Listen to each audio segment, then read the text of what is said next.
పరిపాలనకు మార్పులు ఇవ్వాలంటే టిఆర్ఎస్ కాంగ్రెస్ పార్టీకి కంపేర్ చేస్తే ఆ రెండు పార్టీలు గంతే ఉన్నాయి.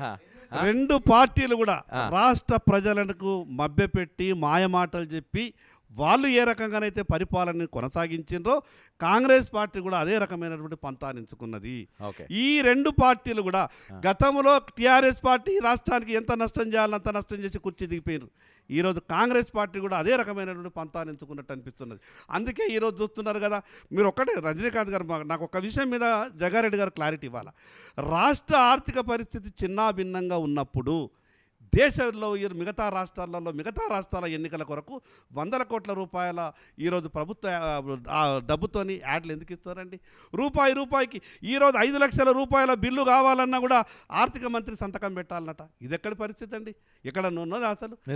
5 లక్షల రూపాయలు ఆర్థిక మంత్రి కనుసైగల్లో 5 లక్షల రూపాయల బిల్లు కూడా విడుదల కావాలంటే ఈరోజు ఆర్థిక మంత్రి సైగ లేకుంటే బిల్లు బయటకు వచ్చేటటువంటి జగారెడ్డి గారు సమాధానం ఈరోజు ఇక్కడికి ఆరోపీలు కేంద్ర ప్రభుత్వం మంజూరు చేసినటువంటి ఆరోపీలు ఈరోజు రాష్ట్ర ప్రభుత్వ వాటా చెల్లించని కారణంగా కొన్ని వందల ఆరోపీలు ఈరోజు పెండింగ్లో ఉన్నాయి. 90% పూర్తయినటువంటి ప్రాజెక్టులకు కూడా 10% నిధులు కేటాయిస్తలేరు. అదేవిధంగా భూసేకరణకు సంబంధించినటువంటి రైతులు ల్యాండ్ ఎక్విజిషన్ కూడా ఈరోజు ప్రభుత్వం దగ్గరనే ఫైళ్లు పడి ఉన్నాయి. ఎందుకంటే దానికి పై రోజుల కొరకు ఎవరు రాడు, పర్సంటేజ్ ఇతనికి ఎవడు ముందుకు రాడు. ఈ రకంగా ఉంటే ఆర్థిక వ్యవస్థ ఇంకా చిన్నాభిన్నమవుతుంది.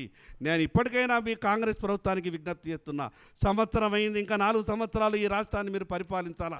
ఆర్థిక వ్యవస్థని గాడిలో పెట్టండి, మంచి పరిపాలన అందించండి. పర్సంటేజీల ప్రభుత్వం అని అంటున్నాడు ఆయన.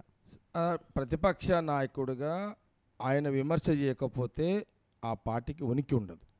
ఆయన మాట్లాడుతున్నాడు.